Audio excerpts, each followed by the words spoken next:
The truth must be told, no matter how uncomfortable it may be to some. Tusidanganyane. Kenya's public debt is galloping towards the 9 trillion ceiling against a GDP of Kenya shillings 11 trillion. This means that for every 100 shillings of revenue collected, 70 shillings goes towards paying debt. That leaves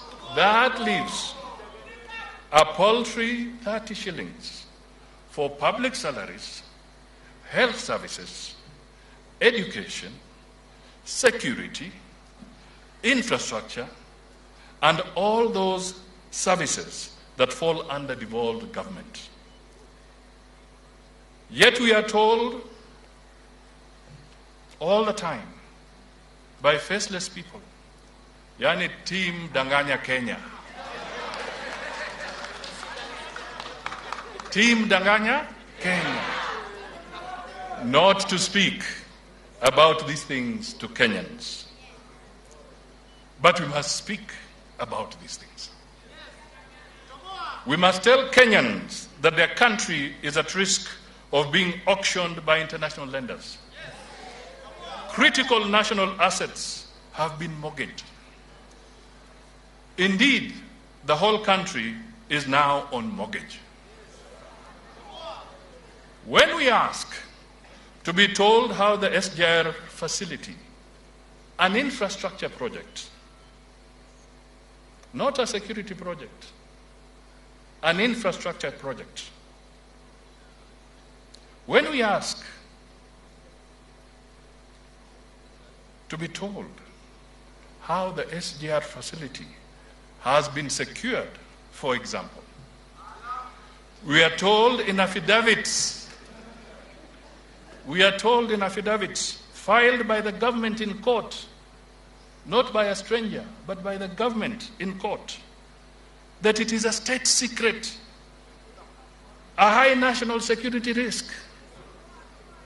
Ladies and gentlemen, this is truly an affirmation that our sovereign debt has become a matter of national security and a risk to our security.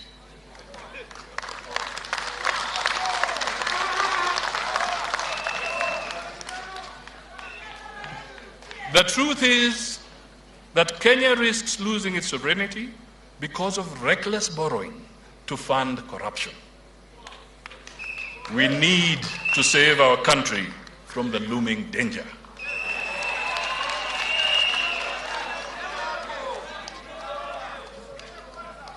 We must tell Kenyans the truth about the so-called public-private partnerships. The private partners in these cartel-style deals are people in government, working with their close family members and cronies. These people are literally eating up the country. They are eating you up. For how long will we allow this to go on? These are the real thieves in the country.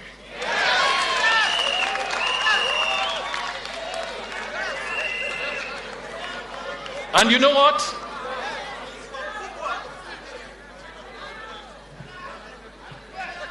These cartels do not even pay taxes. They are the worst burden that the country has ever had to carry.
must, ladies and gentlemen, we must reject their political projects and sinister schemes.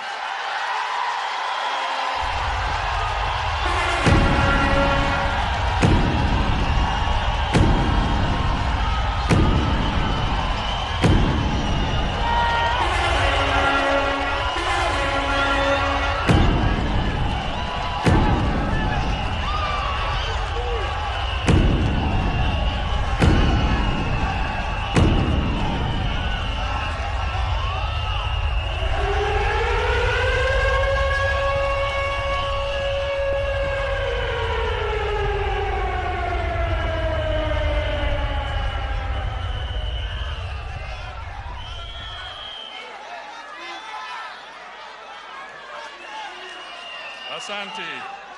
Let me proceed, ladies and gentlemen. Let me proceed. We must reject their political projects and sinister schemes in this year's elections. We are tired.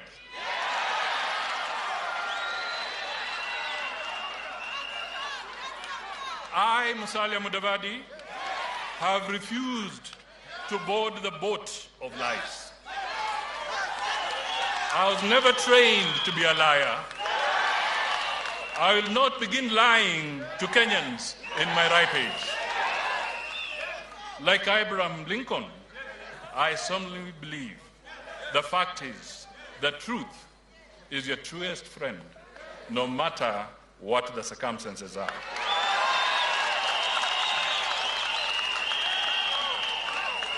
So, ladies and gentlemen, I am not boarding the train of lies.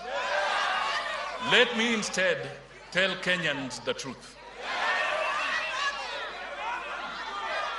Reckless and irresponsible loans have sapped financial resources from the productive private sector. Kenya is on the verge of bankruptcy. Our creditors can hardly risk or lend us any more money than they have done. And now, the retiring government has resorted to scorched earth tax policies.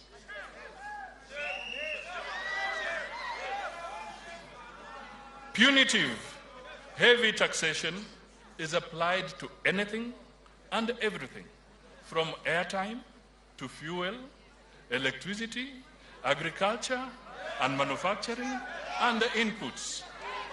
Shouldn't Kenyans know why it is cheaper to buy imported eggs, imported milk, imported maize, imported sugar, and tomatoes?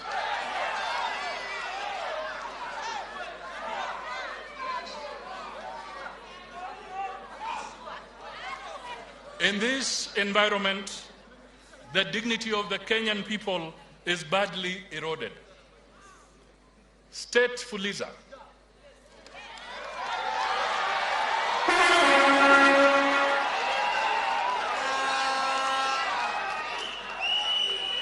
has turned Kenya into a pariah society. Kenyans Fuliza 1.2 billion daily. Lastly, last year, Kenyans borrowed 351 billion. Now every other Kenyan is a fugitive from Fuliza, with several disguised phones. Ladies and gentlemen, kwa hivyo tusidanganyane.